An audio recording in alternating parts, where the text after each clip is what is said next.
Isang maulang umaga po sa ating lahat.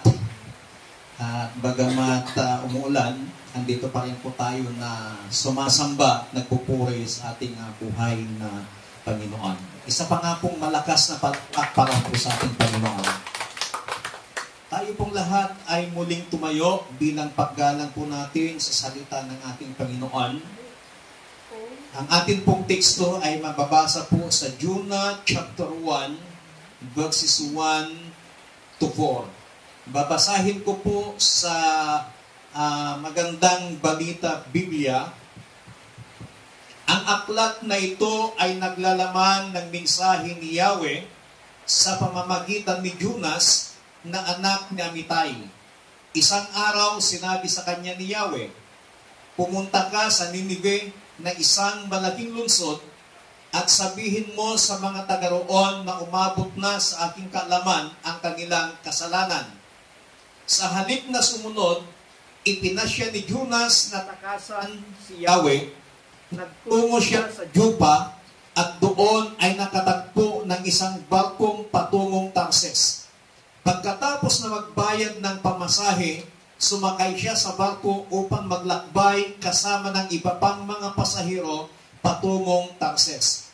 Sa ganitong paraan ay inakala niyang makakatakas siya kay Yahweh. Ngunit nang sila'y nasa laot na, nagpadala si Yahweh ng isang malakas na bagyo o kaya't halos mawasak ang barko. Pagpalain ng Panginoon ang kanyang masalita natin pong nabasa. Maaari na po kayong umupo. Mula po sa talatang ito ay nais ko pong bigyan ng paksa ang mensahe ng Panginoon, Jonah's experience in his life. Yung mga karanasan ni Jonah sa kanyang mga buhay. Unang-una, para maunawaan po natin, sino ba itong si Jonah? Sa ating pong teksto, sa Jonah chapter 1 verse 1, ang sabi dito, "The word of the Lord came to Jonah, son of Amittai." But sino nga ba itong si Jonah? Si Jonah po ay nabanggit ang kanyang pangalan sa 2 Kings chapter 14 verse 25. Ang sabi po doon, "In accordance with the word of the Lord, the God of Israel is spoken through his servant Jonah, son of Amittai, the prophet from Gath-Hepher." So si Jonah po ay meron siyang isang dakilang ministry. Si Jonah ay isang propeta ng Panginoon. Kaya pagdating dito sa Book of Jonah, ay inutusan siya ng Diyos upang magbigay ng pahayag. Kasi nga pala, si Jonah ay isang propeta na kung saan ay kilala siya ng bansang Israel yung kanyang pagbibigay ng babala na ibinibigay sa kanya ng Panginoon. Kaya dito po, inutusan ng Diyos na pumunta si Jonah sa Ninive dahil nais ng Diyos na bigyan ng babala ang mga taga doon at bibigyan sila ng pagkakataong magsisi, bibigyan sila ng pagkakataong magbago. Ang lungsod po ng Ninive ay dating bahagi ng Assyrian Empire noong panahon ng Old Testament. At sa kasalukuyan po, sa panahon po natin ngayon, ang Ninive po ay nasa loob ito ng bansang Iraq. Ang Ninive ay isang syudad na nasasakupan ng Iraq. Ang Ninive ay dating kabisira ng Imperyong Asiryo. Isa sa pinakapangyarihang imperyo noong panahon ng Lumang Tipan. At sa panahon ni Propeta Jonas, ang Ninive ay isang malaking lungsod na kilala sa kasamaan. At sa bandang huli, bumagsak ang Ninive noong 612 BCE sa kamay ng mga Babilonyo at Medo at unti-unti itong nawala sa kasaysayan. Kaya pala natakot si Jonah na pupunta doon sa lungsod ng Ninive dahil ang mga tao doon ay grabe na pala ang kasamaan. Pero si Jonah po, nung siya'y inutusan ng Panginoon, meron siyang hindi makakalimutang karanasan. Na bawat isa po sa atin, ako'y naniniwala na may mga ibang karanasan sa ating mabuhay na kung saan ay mas lalo tayong napapatatag na maglingkod sa Panginoon o lumalamig tayo o umaatras sa paglilingkod sa Panginoon. Pero ang lahat ng yon, mga karanasan sa ating mabuhay na hindi po natin malilimutan na minsan ay kapupulutan ng isang aral. Ano-ano ba yung mga eksperyensya ni Jonah sa kanyang buhay na kinapulutan niya ng aral at kapupulutan din natin ng aral na marahil yung mga experiences ni Jonah ay naging experiences din po natin o kasalukuyang nararanasan sa ating mga buhay.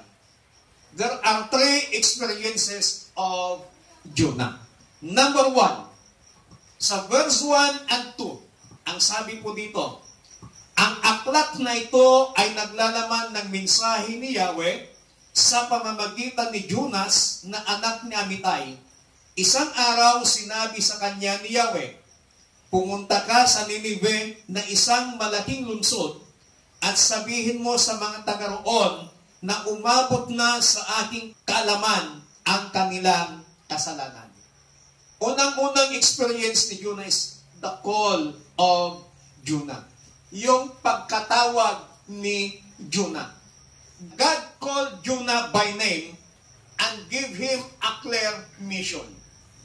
Tinawag ng Diyos si Jonah ayon sa kanyang pangalan at binigyan ito ng malinaw na instruksyon, malinaw na mission. Ang sinabi ng Diyos sa kanya ay, pumunta ka doon sa Ninive. Go to Ninive and preach.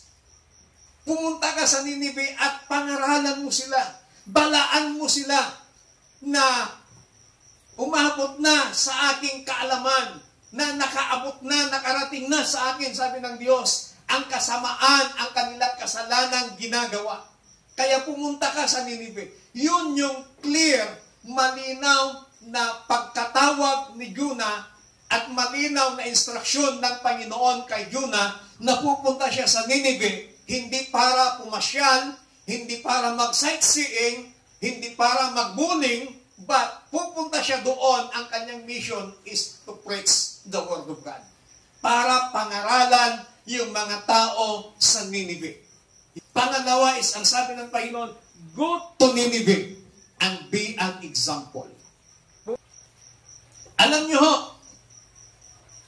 tayo pong mga taga-baryo, tayo pong mga taga-bayan, kapag napunta na at na-expose na sa Manila yung buhay ng syudad, dati hindi man nagsusuot ng mga maiksi, pero pagdating dahil na-expose na doon sa Manila, maninibago ka, pagbalik niya, iba na yung mga pananamit. Tingnan ho ninyo sa Bagyo. Pag nakakita ka ng mga taong, lalo na sa mga babae, yung mga naka-short pa ng mga maiksi, hindi po taga Bagyo yun. Mga dayo po yun na pumupunta sa Bagyo. Dahil ang Bagyo City, may tradition sila na yung kanilang pananamit ay dapat mamintin.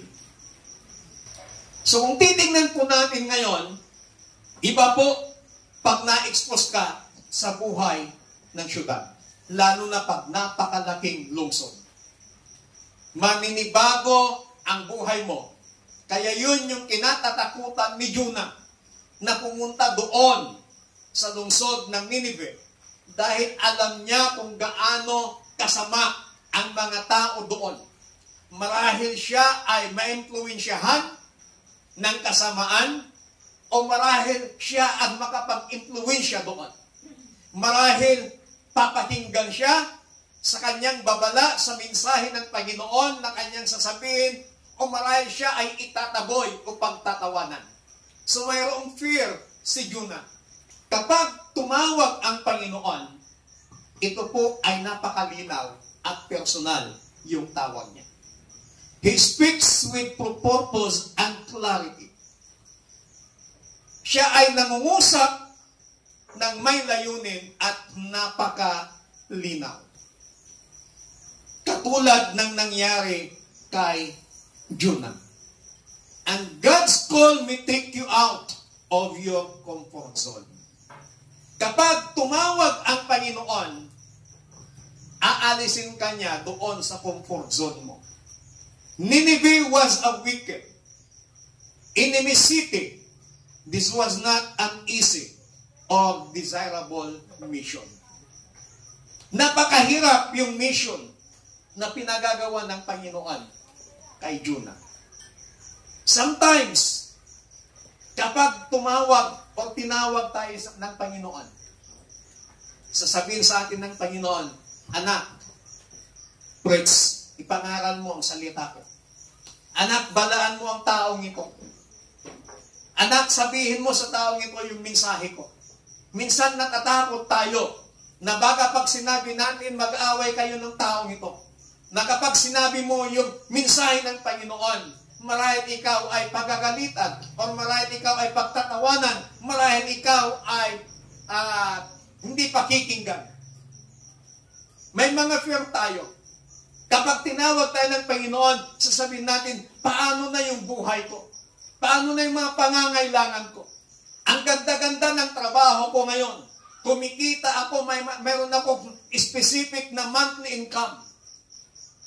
Ngayon kung tatawagin ako ng Panginoon, iiwanan ko tong income kong ito. At gagawin ko yung mission na pinapagawa sa akin ng Panginoon na wala akong inaasahang compensation. Marahil ganun po yung pag-iisip natin. Kaya, pag tinawag ka ng Panginoon, marahil katulad tayo ni Jonah na nag-aalangan na gawin yung ipinapagawa ng Panginoon. Marahil tayo po ay magkakaroon ng hesitation. Nasasabihin natin, ang ganda-ganda ng sitwasyon ko. Ang ganda-ganda ng lugar ko. Tapos papupuntahin niya ako, pupunta ako sa lugar na walang nakakakilala sa akin. Paano nila ako pakikinggan? Paano nila ako paniniwalaan? Tatawagin ako ng Panginoon, hindi man ako nag-graduate ng Bible School. Wala akong background sa Bible School. Paano pag nangaral ako at may nakapakinig na sila ay graduate ng Bible School? Nakapakinig, hindi lamang basta graduate, sila ay nakapag-bachelor, nakapag-masteral, nakapag-doctorate. Paano na ako? Marahil tatawanan nila ako, marahil ako ay iinsultuhin. Tandaan po natin mga kapatid, na hanggang sa panahon natin ngayon, ang Panginoon ay patuloy na tumatawag sa kanyang mga anak. Ang Panginoon ay patuloy na tumatawag para sa kaligtasan ng isang tao. Ang Diyos ay patuloy na nangungusap sa bawat tao, especially sa mga mananampalataya, na patuloy na ibahagi ang salita ng Panginoon. Na hanggang sa panahon natin ngayon, ang Diyos ay nangungusap sa atin para tayo po ay makinig. Para tayo po ay gawin yung mga ipinapagawa sa atin ng Panginoon. Ang tanong po doon is, nakikinig ba tayo kapag tinawag tayo ng Diyos? Sometimes, experience po natin, hindi ka makatulog. Parang may bumabagabag sa'yo, kahit anong gawin mo, hindi ka makatulog. That's the time na nangungusap sa iyo ang Panginoon. Sabihin mo, Panginoon, ano po yun? Narito po ako. Sometimes, nangungusap sa atin ng Diyos. Sa mga iba't ibang sitwasyon ng ating mabuhay. Pero ang tanong, aware ba tayo o nakikinig ba tayo sa pangungusap ng Panginoon? Kung hindi mo marinig yung tinig ng Panginoon, na ginatawag niya yung pangalan na nangungusap siya sa iyo, Sa kanyang mga salita, nangungusap ang Panginoon. Sa pamamagitan ng kanyang mga lingkod, nangungusap ang Panginoon. Sa pamamagitan ng mga sirkumstansya sa buhay, nangungusap ang Panginoon. Dapat maging sensitive po tayo na yung mga nangyayaring sitwasyon sa ating mga buhay, meron pong pahiwatig ang Panginoon at sabihin natin, Panginoon, ano po yun? Hindi ko po maunawaan, hindi ko po maintindihan. Ano po ang gusto ninyong mensahe para sa akin? That's the time ipapaunawa sa iyo ng Panginoon. Pangalawang experience ni Jonah. Sa verse 3. Sa halip na sumunod, ipinasya ni Jonas na takasan si Yahweh. Nagtungo siya sa Jopa at doon ay nakatagpo ng isang barkong patungong Tarses. Pagkatapos na magbayad ng pamasahe, sumakay siya sa barko upang maglakbay kasama ng iba pang mga pasahero patungong Tarses. Sa ganitong paraan ay inakala niyang makakatakas siya kay Yahweh. The disobedience of Jonah. Tinawag ng Diyos si Jonah, clear ang instruksyon ng Panginoon sa kanya. Merong ipinapagawa ang Diyos sa kanya, pero dito po makikita po natin that Jonah ran from God's assignment to Nineveh. Tinakbuhan ni Jonah ang kanyang misyon. Hindi nagustuhan ni Jonah yung plano ng Panginoon, yung ipinapagawa sa kanya ng Diyos.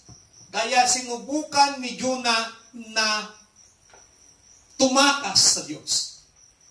Meron siyang disobedience. Ano ba itong disobedience? Disobedience always takes us in the wrong direction. Kapag hindi tayo sumunod sa instruksyon at ipinapagawa ng Panginoon, lagi niya tayong dinadala ito sa maling direksyon. You can run from God, but you can't outrun from God. Ang ibig sabihin, maaari mong takbuhan ang Diyos. Ngunit, hindi mo maaring lampasan ang Diyos. Disobedience is not just delay. It's rebellion. Pag hindi ka marunong sumunod sa instruksyon ng Panginoon, hindi ibig sabihin na dinidili mo yung mission na pinapagawa sa ng Panginoon, kundi ikaw ay nagre-rebel din sa Panginoon. Kasi hindi mo siya sinusunod. Meron ba tayong tinatakbuhan na assignment sa ating mga buhay? Are you avoiding something God is calling us to do? Meron ba tayong iniiwasan? Meron ba tayong inaayawan sa Panginoon? We can run from God, but we cannot hide from God. Katulad na lang ng batas natin sa Pilipinas. If you are wanted, pinaghahanap ka ng batas. Kahit gaano ka pa kagaling magtago, kahit ilang taon pa na nagtatago ka, mahuli at mahuli at mahuli ka pa rin. You can run from your warrant of arrest, but you cannot hide from the Lord. Maaari nating takbuhan, maaari nating hindian ang Panginoon, maaari nating tanggihan ang Diyos sa mga ipinapagawa niya sa atin. But, hindi natin siya pwedeng taguan. Disobedience lead us away from God.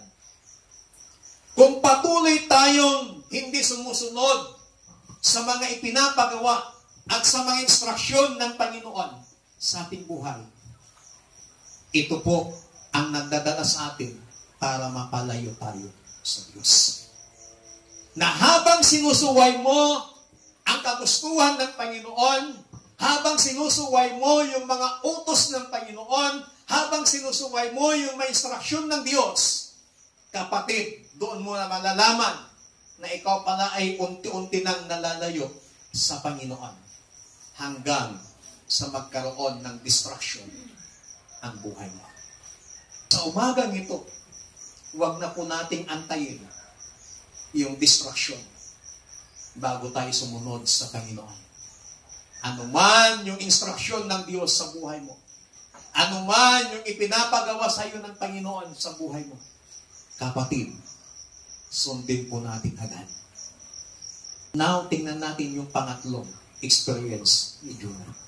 Sa verse 4, ngunit nang sila'y nasa laot na, nagpadala si Yahweh ng isang malakas na bagyo, kaya't halos mawasa ang barko. The nightmare of Jonah. O yung bangungot sa buhay ni Jonah. Di ba ang instruction ng Diyos kay Jonah ay pupunta sa lungsod ng Nineveh para balaan yung mga tao doon, para warningan yung mga tao doon dahil bibigyan sila ng Diyos ng pagkakataon na makapagbagong buhay. Bibigyan sila ng Diyos ng pagkakataon na magsisi sa kanilang mga kasamaan, na magsisi sa kanilang mga kasalanan. Pero dahil kilala at alam ni Jonah kung gaano kasama ang lungsod ng Nineveh, instead na sumunod, nagtungo sa pier si Jonah doon sa Jupa, kung saan nandoon yung masakayan ng barko. Sumakay na siya ng barko, pero hindi patungong Nineveh, patungong Tarsus. Tinakbuhan ni Jonah yung responsibilidad niya sa Panginoon. Tinakbuhan ni Jonah yung ipinapagawa sa kanya ng Panginoon. But makikita po natin dito, ang sabi ng Biblia, habang sila'y nasa laot, ang Diyos ay nagpadala ng isang malaking bagyo. God sent a storm. Nagpadala ang Diyos ng malaking bagyo. Why? God pursued Jonah not to destroy him, but to bring him back.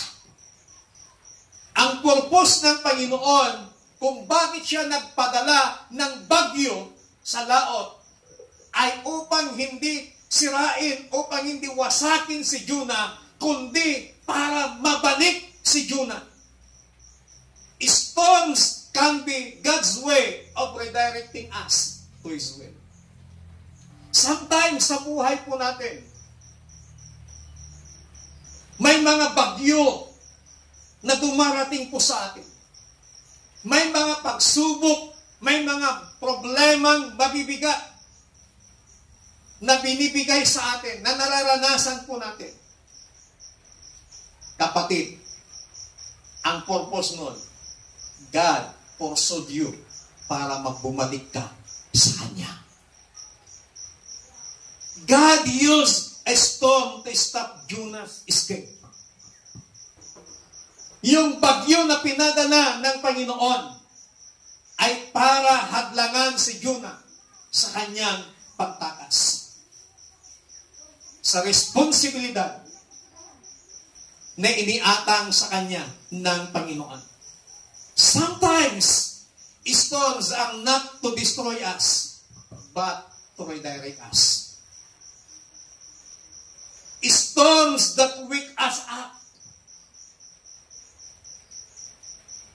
Saka lang minsan, ang isang tao nagigising sa katotohanan kapag matindi na yung bagyo, yung unos sa kanyang buhay. Tingnan po natin, pag may mga iba't ibang trahedyang nangyayari sa ating paligid, malalakas na lindol, pagputok ng mga bulkan, mga baha. Anong maririnig mo sa mga tao? Diyos ko, tulungan mo kami. Diyos ko, maawa ka sa amin. Diyos ko, kahabagan mo kami. Bukang bibig ng tao ang Diyos. Kapag may mga iba't ibang sakuna, kapag may iba't ibang trahedyang nangyayari sa ating kapaligiran. Sometimes, talagang sinasadya ng Panginoon na mangyaring mga yan upang balaan ang mga tao, upang bigyan ang mga tao ng pagkakataon na makapagbalik loob sa Kanya, upang bigyan ng Diyos ng pagkakataon ang tao na makapagsisi. Sa ating mga buhay, bilang isang Kristiyano, sometimes nakakaranas tayo ng iba't ibang trahedya ng ating buhay. Sometimes nakakaranas tayo ng iba't ibang pagsubok, iba't ibang problema sa ating mga buhay nang akala natin pinaparusahan ka ng Panginoon. Hindi, kapatid. Pinapaalalahanan ka lang ng Panginoon at sinasabi yung mensahe, anak, bumalik ka sa akin.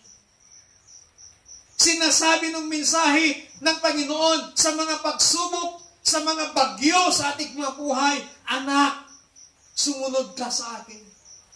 Anak, sundin mo yung pinapagawa ko sa iyo.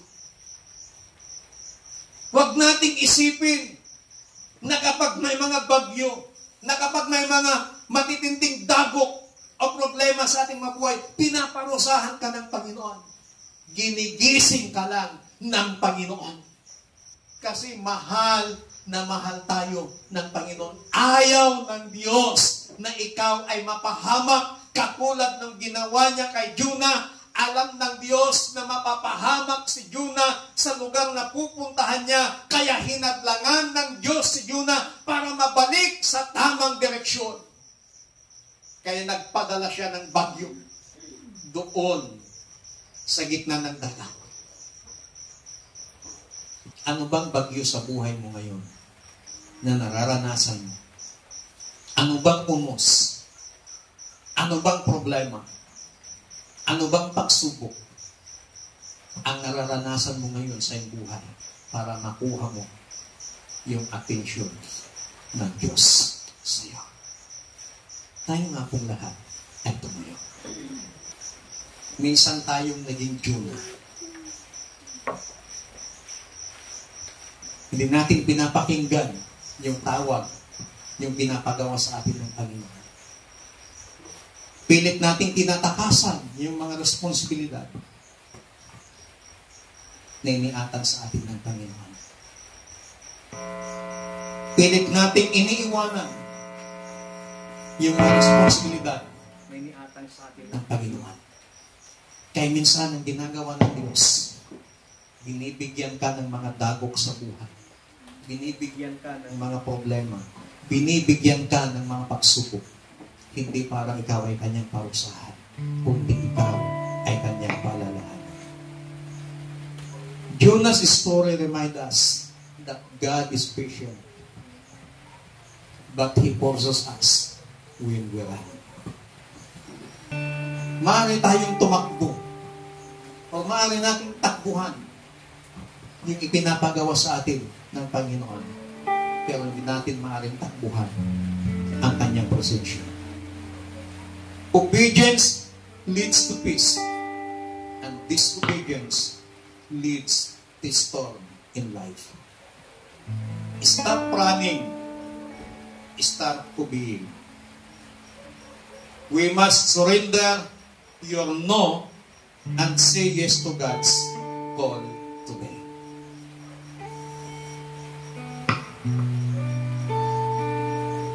Kung sa feeling mo ay meron kang tinakbuhang pinapagawa sa iyo ng Panginoon, start obeying God today. Nga nating awitin yung tunay na Diyos.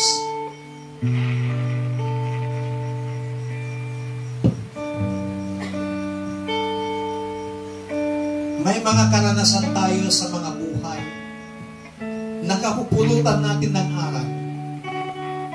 Yung mga pagsubok, yung mga problema, yung mga dagok sa ating mabuhay, hindi yan punishment sa iyo ng Diyos. That is God's mercy. Upang maibalik ka niya sa tamang direksyon. Upang maibalik ka niya sa tamang lugar kung saan may ipinapagawa sa iyo ang Panginoon. Huwag po natin takbuhan ang mga responsibilidad kung saan tayo tinawag ng Panginoon. Like Jonah. Hallelujah. Pupurihin ka, O Diyos. Ang aming alay ay pagsamba. Kalwalhatian, buong karangalan, kapangyarihan mo'y walang katulad. Ikaw ang tunay na Diyos. Yes, Lord. Hallelujah. Ika'y nag-iisa.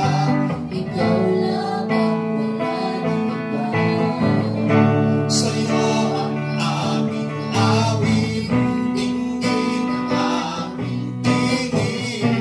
Isisigaw sa buong mundo'y sisigaw.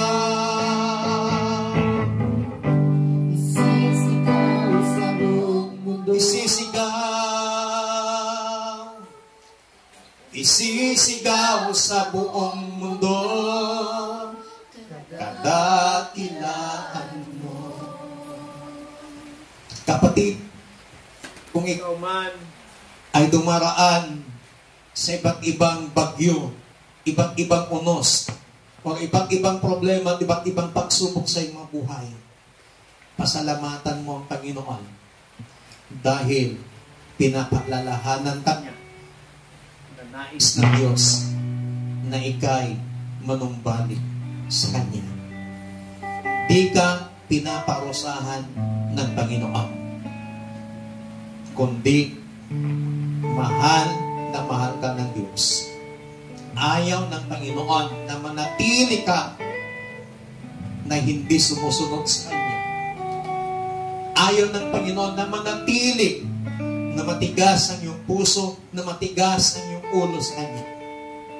Kaya siya nagpapadala ng mga bagyo sa buhay mo para ikaw ay palalahanan ng Panginoon.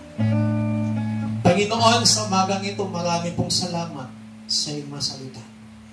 Panginoon, sometimes hindi namin pinapakinggan ang tawag mo sa amin. Sometimes, tinatakbuhan namin ang mga responsibilidad na ibinigay mo sa amin. Sometimes, kapag may mga bagyo sa aming mabuhay, may mga pagsubok, may mga dilubyo, may mga problema, ang akala namin, pinaparusahan mo kami. Pero sa umagang ito, Panginoon, ito pala ay mga paalala mo sa amin. Babala mo sa amin upang kami ay makamadong-balik sa inyo. Lord, whatever disobedience na nagawa ko namin sa iyo, tulungan mo kami na kami makamadong-balik sa inyo. Tulungan mo kami na magampanan, masunod ang mga instruction mo, at magampanan ang mga bagay na pinapagawa mo sa amin. Hindi sa aming sariling lakas, kundi sa pamamagitan ng lakas ng iyong kapangyarihan at ng iyong banal na Espiritu. Lord, tulungan mo kami, Panginoon, na ma-realize namin, makita namin yung mga bagay, yung mga panahon na ini-ignore namin ng iyong tinig, na binabaliwalahan namin. Salamat sa mga pagsubok, sa mga problema, sa mga dilubyo, sa mga trahedya sa aming mabuhay. nagpapatunay lamang na mahal mo kami at ayaw mo kami patuloy na mapahamak because of our disobedience sa inyo dahil sa aming katipunan ng puso at ng aming mga ulo. Salamat, Panginoon, at tulungan mo kami, banal na Espiritu, at gawin mo kami na maging aware sa mga tinig ng Panginoon at maging masunuring anak mo at laging matutong magpasalamat sa lahat ng pagkakataon sa iyo. Salamat ng marami. We give you all the glory, praises, thanksgiving, and adoration. In Jesus Christ, mighty name we pray. Amen. Palakpakan natin ang Panginoon. Hallelujah.